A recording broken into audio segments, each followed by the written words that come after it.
اهلا بيكم في نهائي كاس عالم طلبات، كاس العالم اللي بيتلعب بجانب كاس العالم الحقيقي واللي ممكن يكون اقوى من كاس العالم الحقيقي.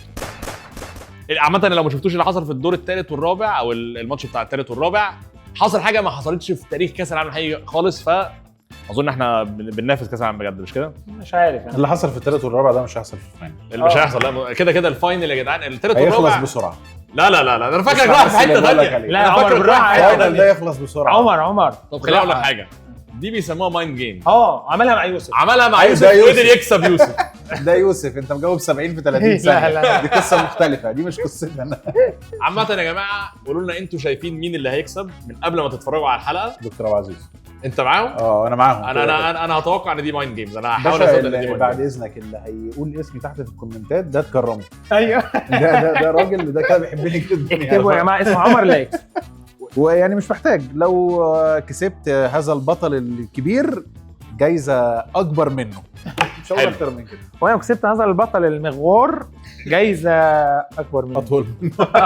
هنشوف مين يكسب. اظن انت بما انك عمال تقول تكون معجزه، لازم الجائزه بقى تكون كبيره قوي بقى. لا ان شاء الله خير، ان شاء الله خير. ماشي يلا نبدا النهائي، وزي ما قلنا اكتبوا لنا شايفين مين اللي هيكسب. هنبدا اول تحدي. أول تحدي هو تحدي تخمين المنتخب. في كل دور هقول لهم 3 معلومات عن منتخب في كأس العالم، اللي هيجيبها صح من أول هنت هياخد 3 نقط، لو جابوها صح من تاني هنت هياخدوا نقطتين، واللي هيجيبها صح من آخر هنت هياخد نقطة واحدة. بس لازم يخلوا بالهم عشان كل متحدي ما ينفعش يخمن غير مرة واحدة. جاهزين؟ يلا بينا. على حسب. انا عايزك واثق في والله نفسك. انا خايف. لا، يلا لا، يا لا. عمر، يلا يا عمر.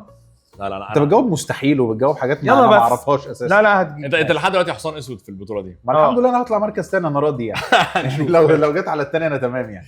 ماشي هنبدا أيوة. باول منتخب واول هنت، وهو أيوة. ان ده منتخب افريقي عندهم لعيب في الدوري البلغاري والدوري الفنلندي ايوه والدوري الروماني.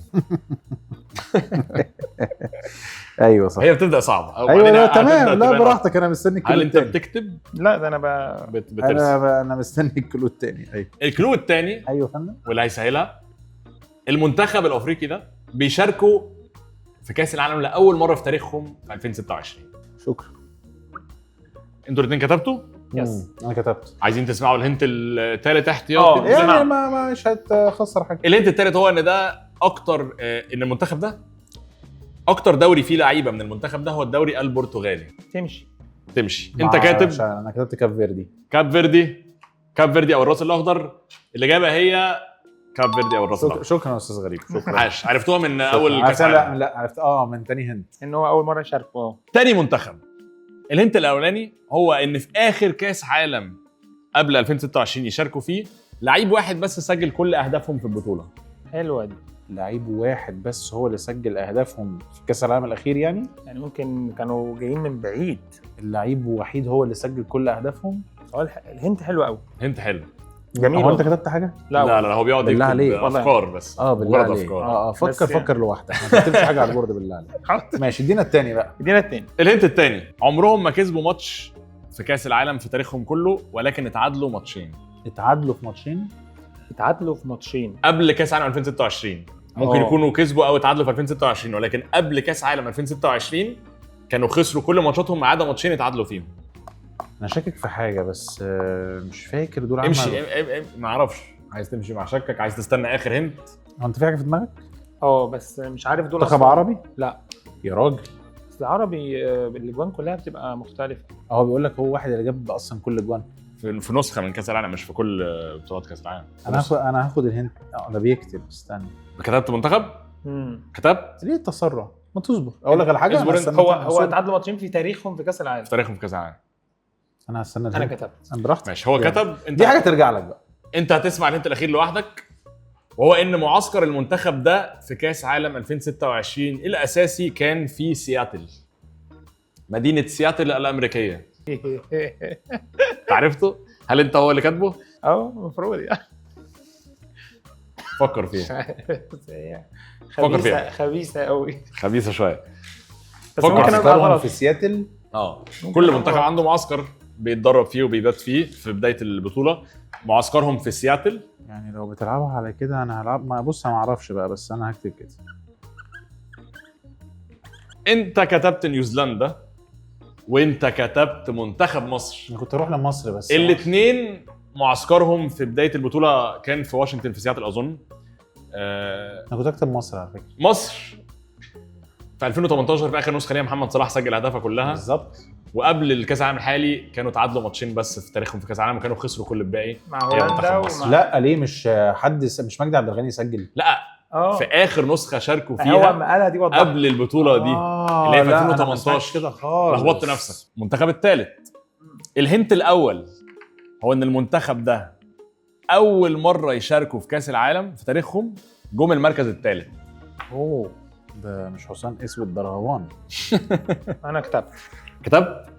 اكيد عنده المعلومه. اكيد ده لا الراجل جس. الراجل كان قاعد اعداد بيصلح غلطات في الحلقه بتاعت الثالث والرابع. اديني الهنت الثاني يلا. الهنت الثاني في نسخه من نسخ كاس العالم وصلوا للاكسترا تايم في 3 ماتشات مختلفه من النوك اوت او من دورات الاقصائيه. المنتخب الوحيد في تاريخ كاس العالم اللي عملها في نسخه واحده، انه في 3 ماتشات ادوار اقصائيه يوصل الاكسترا تايم. اكسترا تايم يعني في نسخه من في نسخه واحده. نسخه واحده بريق اكسترا أمل. تايم في اكسترا تايم في اكسترا تايم. في بريق امل هناك. انت كتبت منتخب كرواتيا وانت كتبت منتخب كرواتيا. انت جبت انت جبتها من اول هنت وانت جبتها من ثاني هنت. انتوا الاثنين غلط. لا هي كرواتيا. لا مش ناقصه مش ناقصه والله. لو احنا الاثنين غلط انا شاري يعني، بس انا بشتغل لوحدي يعني. تمام. لا جامد. هم طبعا انتوا عارفين ليه اول كاس عالم يشاركوا فيه جول 98. الثالث؟ ليه بقى؟ عشان كانوا مع قبل كده مع الاتحاد السوفيتي. كانوا مع يوغوسلافيا اصلا، يوغوسلافيا. وقبلها الاتحاد السوفيتي، ومنتخب اصلا كان جديد جدا. طيب هنخش على رابع منتخب، والهنت الاولاني هو ان ده منتخب افريقي شاركوا في كاس العالم لاول مره في تاريخهم في سنه 1970. يا ساتر يا الله. هتكتب بس هو بيعصر الذاكره. انه كتب حرف يصبر بحاول اقراه. بيكتب هو عربي. هو بس هو عنده ميزته ان هو بيكتب عربي، فانا بحاول القط خطيه. وعنده داتابيس متسجله. هل انت كتبت؟ لا ماشي. بفكر. هتخش على تاني هنت؟ استنى اديني فهمتوا ثانيه؟ 3 دقايق كده. لا 3 دقايق ده. طب خش على اللي بعده. اللي بعده كانوا اول منتخب من افريقيا في تاريخ افريقيا يكسب ماتش في لا يطلعوا من دور المجموعات. يعني لما طلعوا من دور المجموعات ما حددتش في انهي سنه، كان اول منتخب في تاريخ افريقيا يعدي المجموعات، يصعدوا من المجموعات. انت بتكتب يا دكتوره ها؟ وانا هكتب على الله بقى. ماشي. استنى بس عشان ايه الخط. ماشي. انت كتبت برضو؟ عايزين تسمعوا يا باشا اسمع. اسمع يمكن اغير رايي في الخبر. انا حاسس ان انتوا كتبتوا حاجات غير بعض. يا رب. وهنشوف من رد فعلكم دلوقتي، لان الهنت الاخيره سهله قوي، وهي انهم جم الرابع في كاس عالم 2022. اوف. انتوا الاثنين غلط. للمغرب. كاميرون، انا كتبت غانا. انا عارف كانت غانا. المغرب اول مره يشاركوا قلت كانت 70، وكانوا في 86 اول منتخب عربي او قصدي افريقي مظبوط يعدي من دور المجموعات. الهنت الاخير كان هيسهلها قوي، جم الرابع في كاس العالم 2022. يا ريتني استنيت الهنت الاخير. مش مشكله، شغال بسيطه. شغال. هنخش على خامس منتخب والاخير في الجوله الاولى، وهو الهنت الاولاني. المنتخب ده خرجوا في دور ربع النهائي في اخر مشاركتين ليهم في كاس العالم، يعني اخر مرتين لعبوا كاس عالم خرجوا في ربع النهائي في المرتين. دور 8. دور 8. انت برضه بتكتب افكار ولا بتكتب اجابه؟ بكتب اجابه بقى وزي ما تيجي. بس ممكن تخيب ساعتها. انت ممكن استنى، انت ممكن ممكن تسيب. تصيب. اصبر بس استنى. من كام حرف؟ 2 3 4 5 6 ايه المنتخب الكبير قوي. 7 8. شكل المنتخب عندك من 3 حروف. لا ما قلتش اي حاجه. انا هصبر اتاكد من حاجه. طيب قبل كده المنتخب ده كسب كاس العالم بضربات جزاء. شكله جابها. مش عايز تصبر لاخر هنت؟ لا. طيب الهنت الاخير هم انهم قبل كده لعبوا في 3 نهائيات متتاليه. انت كتبت البرازيل ايطاليا، وانت كتبت ايطاليا. هم الاثنين دول فعلا كسبوا قبل كده بضربات جزاء غير الارجنتين، ولكن البرازيل هي البرازيل. هو خد نقطتين لان هو خدها من تاني هنت، صح؟ من اول واحد. اول هنت؟ اول واحد. من اول هنت؟ عرفت ليه كتبت من ثاني واحد؟ عشان بحاول الحق الموقف. عرفت ليه؟ بس للاسف ما لحقتش. وما لحقتش برضه الموقف. وكده بننهي اول جوله. عبد العزيز بادئ بتقدم بسيط 10-4. لا ده تقدم بسيط خالص. ده تقدم بسيط بس خالص. اللعبه لسه طويله. باشا الحمد لله على ال4 نقط دول. انا مرضي يعني. لو هي كده انا تمام يعني، الحمد لله مش على الصفر.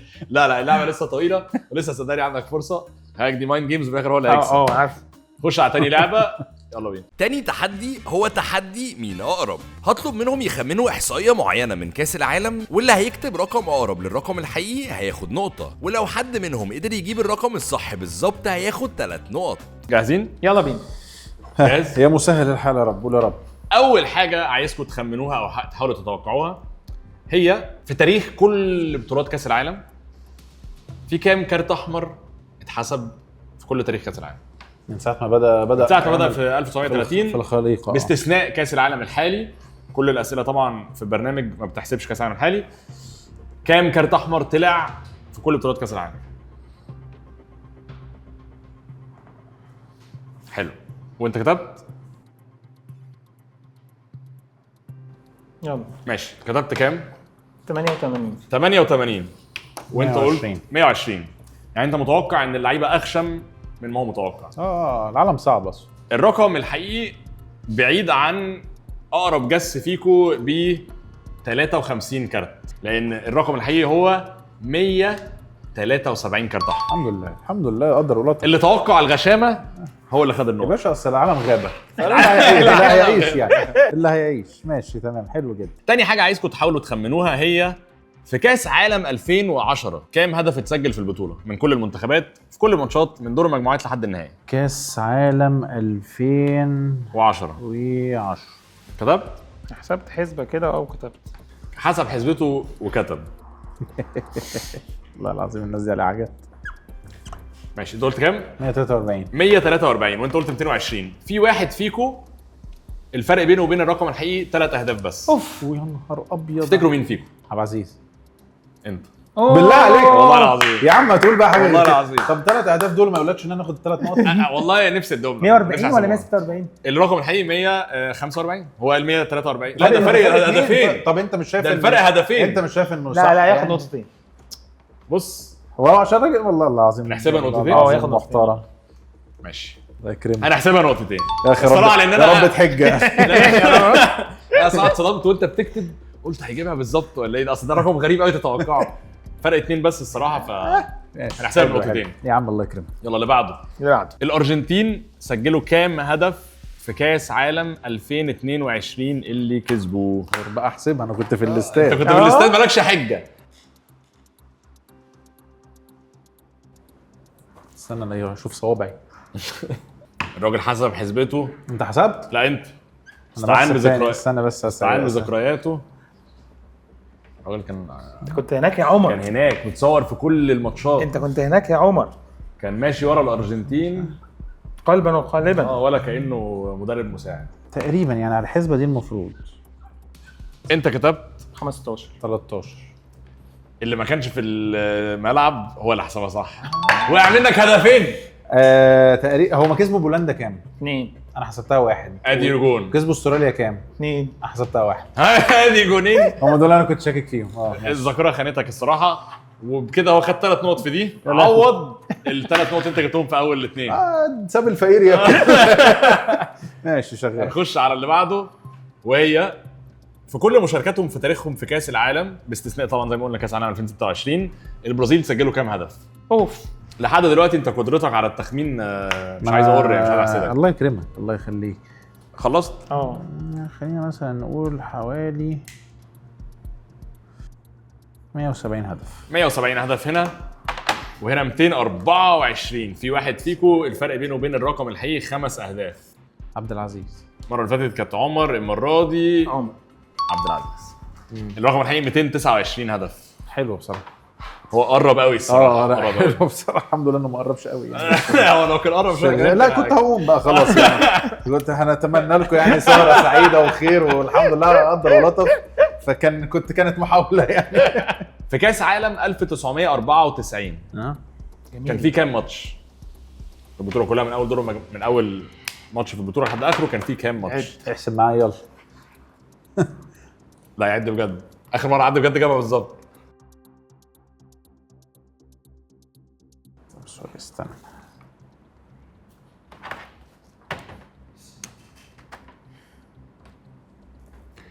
ماشي خليني اقول لك على حاجه. يعني انت عشان حبيبي والله هديك الرقم ده وهتسال بره وهتجيلي. انت قلت 70. 70 ماتش توتال في كاس العالم. وانت قلت يعني شوف بقى انت اللي انت شايفه. انت قلت 36. مالكش دعوه بيا. ماشي. مالكش دعوه بيا انا خالص. محتاج احسب مين اقرب. محتاج ولا واحد فيكم تحسب. يبقى صح. ليه؟ ليه 70 ماتش المجموعه ليه؟ بتلعب فيها كام ماتش؟ ليه ماتش؟ ليه 70؟ ما هم كام فرقه؟ انا ضربت معايا غلط صح؟ إيه معلش بس امشي معايا واحده واحده. كانوا 24. 24 فريق. خلاص عندنا دور 16 بثمان ماتشات. 8 4 2 2 2 2. طيب 8 4 2 2 ودور المجموعات هو ده طيب. اللي لف معايا. لف ايه ده زاد؟ هو آه، عشان الرقم ده انت زاد. بتحبه وهتكتبه؟ ايه الرقم ده؟ رقمه المفضل. طيب يا جماعه انا هقول لكم دلوقتي لفت معايا. الفرق بينك وبين الرقم الحقيقي كان 18 ماتش، والفرق بينك انت والرقم الحقيقي كان 16 ماتش. يعني انت اللي خدت النقطه. يا عبد العزيز مفيش لعيبه ولا ايه؟ انا حسبت الرقم الحقيقي كان اقول لك انا حسبت غلط كان ايه. 52. انا اتنين حسبت. وانت اصل انا ما اعرفش انت ليه رفعتها لل 70. هقول لك انا هو حسبت. رقمه انت عارف مفضل. كنت هقفلها كانوا لو ما عملتش كده كنت هقفلها 45 41. انا انت حسبت كده المجموعه فيها 9 ماتشات، هي المجموعه فيها 6 ماتشات بس. بس شفت عمال تقلل من بقلل ايه؟ انا بقلل وهو بيجاوب اجابه صح. بقلل ايه؟ كده كده قفلنا الفقره دي. الحمد لله. انت جبت فيها 4 نقط وانت جبت فيها 4 نقط، كويس وداخلين كده بنفس الفرق زي في اول جوله لثالث جوله. بس قبل ما نخش على ثالث جوله، لو عجبكم الحلقه دي وعجبكم البرنامج عامه بالكامل، اعملوا سبسكرايب، فعلوا الجرس عشان ما تفوتوش كل الحاجات التانية اللي طلباتها تعملها في المستقبل. ويلا نخش على الجوله اللي بعدها. التحدي الجاي هو تحدي طلبات اللعيبه. كل واحد منهم هيكون قدامه 3 لعيبه و3 اكلات، وهيكون لازم يخمن انهي اكله هي اكله كل لعيب المفضله، وكل توقع صح هيجيب لهم نقطه. كل لعيب من دول قال قبل كده في مره اكلته المفضله ايه، هتماتش اللعيب للاكل. حلو. ماشي برضه عشان دي ممكن ما تبقاش واضحه، دي مش بيتزا عاديه، دي بيتزا بالكباب. ماشي. بيتزا بالكباب. بيتزا بالكباب. مين التفص ده؟ ماشي. واللي في النص دي ايه؟ اللي في النص دي هي اكله خليط من حاجات، بس هي فيها نوع من السمك برضه، يعني سمك على كذا حاجه تانية عامله لا ما المنظر لو ده. حضرتك مش فاهم الاوردر انا مش فاهم الاوردر دي صح. تبقى مشكله. طب ثانيه انسحب. هتاكد من لا، طلبات. انسحب. افتح طلبات بس اتاكد من اسم الوجبه. ثانيه. بس دي انا شفتها باستا. لا هي مش باستا. ما شفت بقى انت كده بتسوحني. هقول لك ما استنى. ممكن يبقى هو بيحب الباستا. هقول لك دلوقتي ثانيه واحده. نفتح الابلكيشن يا باشا. لا اعرف مكونات الاكله. دي بيتزا بالكباب ماشي. وده سوشي عادي ده طبيعي. الاكله دي هي خليط ما بين نوع سمك متدخن وبصل وبطاطس وبيض، وبيكون عليها شويه قصدي زيتون. شويه زيتون كده من فوق. طيب بص يا باشا، بيتزا بالكباب دي كباب وبروتين وبتاع مع الهيلف ده. يعني انت هتحطها مع الهيلف ده. الهيلف النرويجي هالند. ده بتاع لحمه، اديني في البروتين، وهو قال كده قبل كده مره. فدي مع ده. طيب كريستيانو رونالدو وتيبو كورتوا، اعتقد الاسماك المدخنه والحاجات دي تروح مع كريستيانو. اصل بص اقول لك على كريستيانو مش شاب سوشي. ما يجي مش متخيله كده واخد جورجينا اكل سوشي في مطعم شيك. لا هو مش لا. يعني انت عايز تودي الاكل اللي انا وانت مش عارفينها دي مع كريستيانو؟ انت لو مكانه هتعمل ايه؟ مش هقدر اقول ان انا عارف الاجابات. بص انا الراجل ده ما بحبوش، كورتوا ده ما بحبوش، هات له السوشي عشان ما بحبش السوشي برضه. ماشي. فأنا هتجمع هجيب حاجتين ما بتحبهمش مع بعض بالظبط كده يا باشا. يبقى ده كده اختياراتك النهائيه. هندخل الدكتور عبد العزيز ونشوف. لا قول لي قبل ما اخرج، عشان لو غلط هاخد بعضي من بره. لا صدقني همشي على طول. كل لعيب من دول قال اكلاته او اكلته المفضله قبل كده. جبنا الاكلات اللي هم قالوها، هتضطر تماتش اللعيب مع الاكل اللي هو قالها. دي لو مش واضحه هي مش بيتزا عاديه، دي بيتزا بالكباب. ده سوشي. وده طبق هو خليط من سمكه، نوع سمكه مدخنه، بطاطس، بيض، وبصل، وبيبقى متزين بشويه زيتون زي ما انت شايف. ومين دول؟ ده ايرلينج هالاند، ده تيبو كورتوا، وده كريستيانو رونالدو. ماشي. اكتر حاجه صحيه فيهم دي فهديها لكريستيانو. ماشي. لانه عايش كريستيانو يحب الصحه. ده ايه بقى وده ايه معلش؟ ده سوشي وده بيتزا بالكباب. هو ده متخلف، كان بيمسك ريش وبيقعد ياكل حاجات غريبه، فبيتزا بالكباب تناسب حجمه. بس مش عارف كورتوا ياكل سوشي ليه؟ زي ما هي كده، ده ماشي. سوشي وده بيتزا بالكباب. هندخل عمر ونشوف جبتوا كام واحد صح. ماشي. عمر عمل ايه، زيي ولا مختلف؟ هقول لك لما يجي. ماشي. عمر قال ده راجل بتاع بروتين ودي اكتر حاجه فيها بروتين، فقال زيك ان ايرلينج هالاند بيحب البيتزا بالكباب. انت قلت رونالدو بيحب الصحه، وانت برضو قلت حاجه شبيهه لكده، وانتوا الاثنين قلتوا رونالدو هو اللي بياكل الحاجه اللي احنا مش عارفينها دي، وانت قلت ان تيبو كورتوا هي الحاجه اللي فضلوا السوشي، انت قلت انك ما بتحبش السوشي وما بتحبش تيبو كورتوا، فحطيت الحاجتين اللي ما بتحبهمش مع بعض. انت جبتوش ولا واحده صح.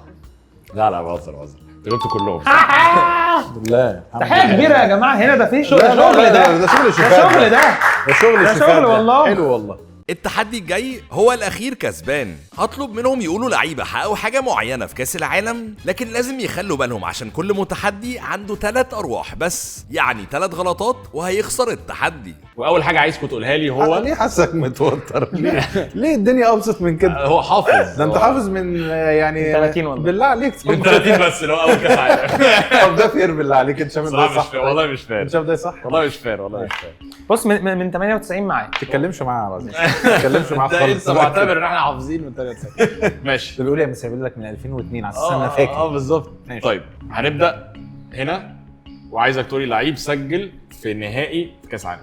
رونالدو الظاهره اندرياس بريما، اصلا يعني ماشي. زين الدين زيدان، باولو روسي، انيستا، ماريو كيمبس. ماريو كامبس. ايوه انا جايب انا مش هراجع وراه الصراحه، يعني اظن هو ماريو جودزي، ماشي. ماريو هورست، ميسي. بروتشاجا. مين؟ بروتشاجا. انا مش هركز مع اسامي الادويه دي. اسامي يا ضيف فعلا. دي ماريا، براون. امبابي، مدرب منتخب مصر تارديلي. ماتزوكيتش في نفسه.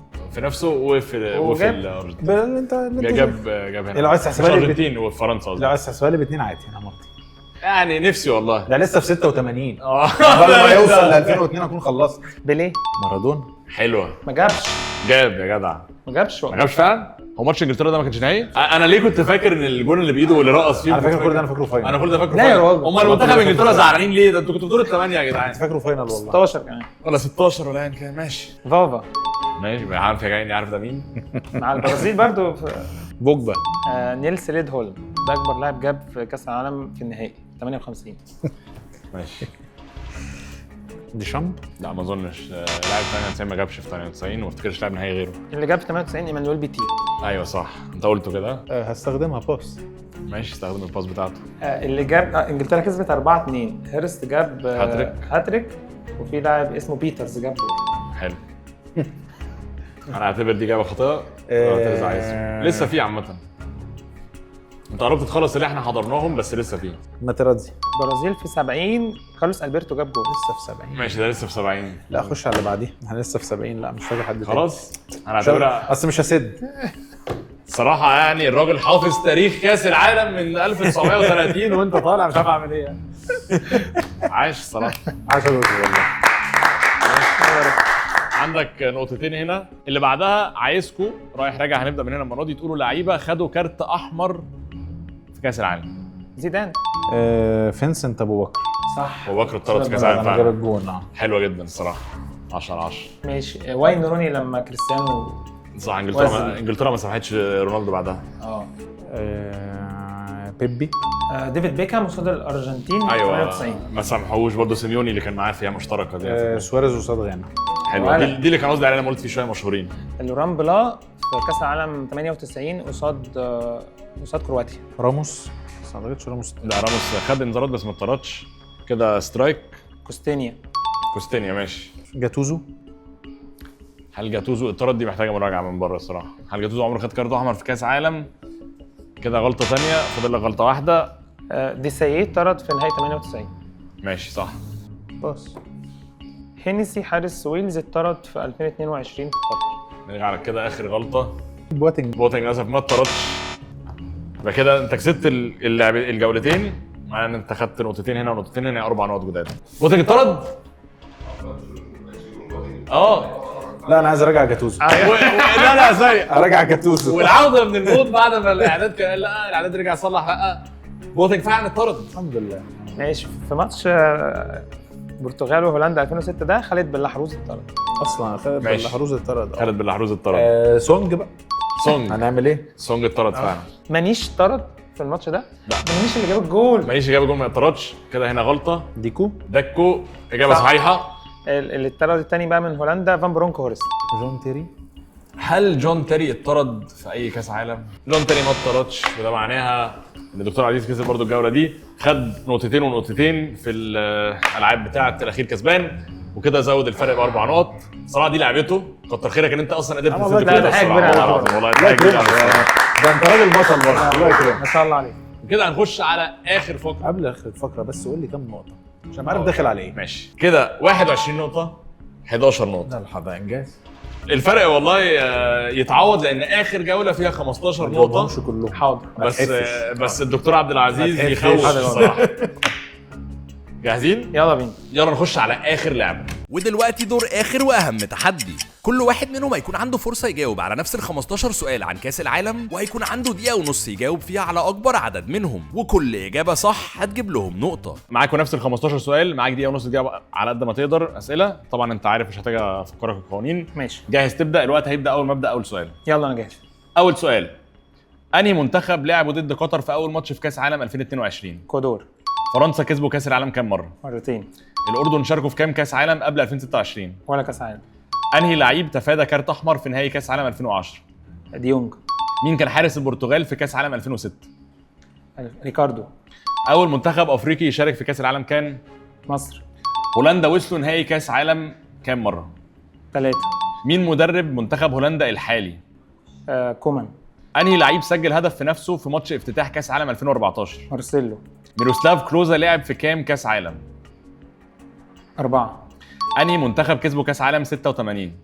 الارجنتين على المانيا. بيليه لعب كام نهائي كاس عالم؟ 3.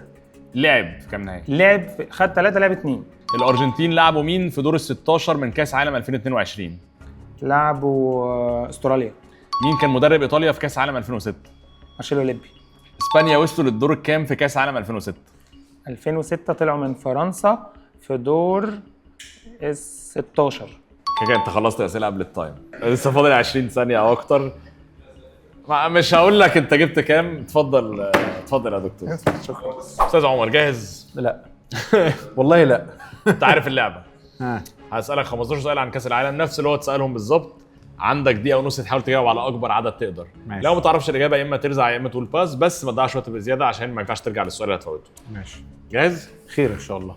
انهي منتخب لعبوا ضد قطر في اول ماتش في كاس عالم 2022؟ دي الدخله دي هولندا. فرنسا كسبوا كاس العالم كام مره؟ مرتين. الاردن شاركوا في كام كاس عالم قبل 2026؟ ولا واحد. انهي لعيب تفادى كارت احمر في نهائي كاس عالم 2010؟ تفادى كارت احمر؟ لا ما اعرفش. باس. مين كان حارس البرتغال في كاس عالم 2006؟ باتريشيو. اول منتخب افريقي يشارك في كاس العالم كان؟ مصر. هولندا وصلوا نهائي كاس العالم كام مره؟ مرتين. مين مدرب منتخب هولندا الحالي؟ رونالد كومان. انهي لعيب سجل هدف في نفسه في ماتش الافتتاح في كاس عالم 2014؟ مع باص. كلوزا لعب في كام كاس عالم؟ 4. انهي منتخب كسبوا كاس عالم 86؟ باص. بيليه لعب في كام نهائي كاس عالم؟ لعب في كام نهائي؟ ماتش نهائي يعني 3. الارجنتين لعبوا مين في دور ال16 من كاس العالم الاخير؟ استراليا. مين كان مدرب ايطاليا في كاس عالم 2006؟ 2006 ما نسيت اسمه. باص. اسبانيا خرجوا من الدور الكام في كاس عالم 2006؟ خرجوا من كاس العالم دور كام 2006 دور ال8. انت حاسس انك عملت ايه؟ بص يا باشا انا اقول لك الحقيقه دي اخر فقره كده احنا خلصنا. خلاص احنا خلصنا. ايا ما كانت النتيجه فالحمد لله على اللي كان. انا الراجل ده داس على فطاحل، لعب قدام عشرات الجماهير. دي حقيقه. فكون ان انا جايب فيه عدد السكور ده اصلا ده فضل ونعمه. الصراحه وان انا اطلع التاني فده انجاز. دي حقيقة. وان انا اكسب يوسف عثمان ده كويس. يوسف كان داخل الماتش الاولاني عمال يا يتكلم ابني كانه ده خلاص الله. في النهائي. يا بص أنا مفكر نفسه مش هنا ما انا مش هناك. عايز بس اخبط في الساده الزملاء، بس يوسف عثمان ده على الابيض. انا بس ده اللي انا حابب اتفق معاك والله. خلاص أنا- انا وبعض فنجان يعني. ده اقل من الزواج. الراي ده لا يمثل راي غريب او راي برنامج او راي طلبات. انت بتلبسني رسمي. ده رايي انا الشخصي وانا متفق معاك. ماشي. تحب تعرفوا سكور مين الاول في النهايه؟ انا احب اعرف سكور دكتور عبد العزيز. هقول لكم حاجه. انتوا الاثنين عكس الماتش الثالث والرابع، انتوا الاثنين عرفتوا تجاوبوا على ال 15 سؤال. انتوا الاثنين لعبتوا لعبه سرعه وكنتوا حلو. صراع وجاوبتوا على ال انت 15. قلت بس كم مره؟ ما قالش ولا باص. اللهم صل على كامل النور. الدكتور عبد العزيز قدر يجيب، اقول لك كام سؤال صح؟ 14 من 15. قريب. جاب 15 من 15. يعني مش عارف اقول ايه الصراحه. ما شاء الله. ما شاء الله والله. ما شاء الله والله فعلا. ما شاء الله. لا وبعدين ولا حاجه غير ان هو اصلا عبقري في الكوره وفي المعلومات وفي الكلام ده. هو اصلا لعبته كاس العالم. يعني هو في اي تحدي بيجي كأس فيه بيقول عالم لي يا انا فندم. بحب كاس العالم انا يا فندم لعبت. كاس عالم وسرعه الاثنين، فالاثنين اندمجوا. فجابوا معانا يعني احمد ربنا. انت جبت 6 وده رقم والله بالنسبه للنهائي رقم بني ادم طبيعي بيحب يتفرج على الكوره. يعني عمال اقول لك حاجه، حتى في الالعاب اللي فاتت مش حلو. لا بس حتى في الالعاب اللي فاتت بتوع مثلا مين سجل في النهائي، انت بتجاوب اجابات المتفرج الطبيعي اللي فاكر وعارف وحاضر ماتشات. الراجل ده بيبدا من 1930 قال لك انا ابدا من 1930 قال واسيبك لك من أنا عايز- 2002. فعارف انت زي مثلا بيقول لك ايه، ميسي حلوين. ميسي من بره الكوكب. 6 نقط حلوين، 6 نقط حلوين الصراحه، واداء على مدار النهائي. الحمد لله. على مدار النهائي والله طلع تاني، اداء يشرف، وطالع بالظبط، تاني في طلع نهائي تاني. كاس عالم طلبات وفي كأس عالم وبلاعب طلبات. خسران من البطل معروف. سقفل الاثنين والله يا جدعان، اداء عالمي. حلوة دكتور. التوتال بقى انا عايز اعرف منظر التوتال. المنظر النهائي 36 17 هو عامل زي سكور ماتش باسكت. يعني هو مش 36 يعني فرق 20 قرب ال 20 يعني. فرق 19 نقطة. طب يا عم في وهم عامة بالنسبة لان واحد جاب انت ما 15 دوست على نص اصحابنا. لا هو جاب 15 نقطة في يوسف النهائي. انا نفسه. بقول لك انا عارف ان هو هيقفلها. الراجل دخل النهائي جاب 15 انا عايز اقول نقطة. حاجه، لو يوسف كان مكانك كان السكور 40 فرق 40 مثلا. طب والله العظيم انت راجل زي الفل. أنا- انت راجل منافس شرس. قول له انتوا بقى انا جايين لا على- اتحمل أنا لا ودي مش أتحمل. وجهه نظري ومش وجهه برضه. نظر طلبات. برضه يا جماعة ده رأي المنتسبين. وكده كده الصراحة عايش على زي ما قلنا انتوا الناس الاتنين. تكتب في التعليقات يعني انا بقول لكم يا جماعه عمر كان اصعب بمراحل من يوسف، زوبعه في يا ميدان اخي يوسف. بيرفع من روح المعنويه والله لا العظيم. والله ولا عيب راجل. الحمد لله. زي ما قلت لكم قبل الحلقه ان شاء الله مكسب هكسب حد من التعليقات المبلغ ده من طلبات كريدت. مبروك عليه. وانا مش هكسب حاجه؟ ده انا خسران منه. ده انا خسران من هتكسبوا البطل. حاجة؟ هتكسبوا حاجة برضه. ماشي، هتقولها له بعد الحلقة ولا هتقولها له دلوقتي؟ خليها بعد الحلقة. يا عم لا، خلاص انا مسامح. ماشي بعد الحلقة. انا مسامح. انا كان عندي فضول اعرف لو انت هديتك كانت احسن، بس للاسف مش هنعرف غير لو استنيتونا بقى في كاس العالم الجاي 2030. يمكن يكون في كاس عالم طلبات. مش هلعب قدام عبد العزيز تاني. يعني لو هتعملوا نفس البرنامج وانا لو كنت مشارك فيه انا هنسحب. حقيقة لهم الاول قال لي مش هقعد قدام الدكتور عزيز في اللعبه، بس احنا نلعب انا زوجي هقعد مع قدامك بعض. في فاينل كده في النهايه خلاص انا عارف ان هي تمام. احنا نلعب زوجي مع بعض انا وانت نكمل بعض. دي تمام. انت كده ده الذاكره وانا ايه هنحلها بالخناق يعني. أنا عامة تمام. والله هستناكم في حلقه كتيم. باذن آه. الله انا جاهز. خلاص اتفقنا. ونجيب قصادنا يوسف عثمان. انا انتوا موافق. مستحلفين له. انا موافق. اكتبوا لنا برضه يا جدعان في الكومنتات ايه كان اكتر ماتش ممتع بالنسبه لكم، هل كان النهائي المركز الثالث والرابع او ماتش من الاولانيين؟ اكتبوا في الكومنتات وهنشوفكم ان شاء الله ممكن في كاس العالم الجاي باذن الله.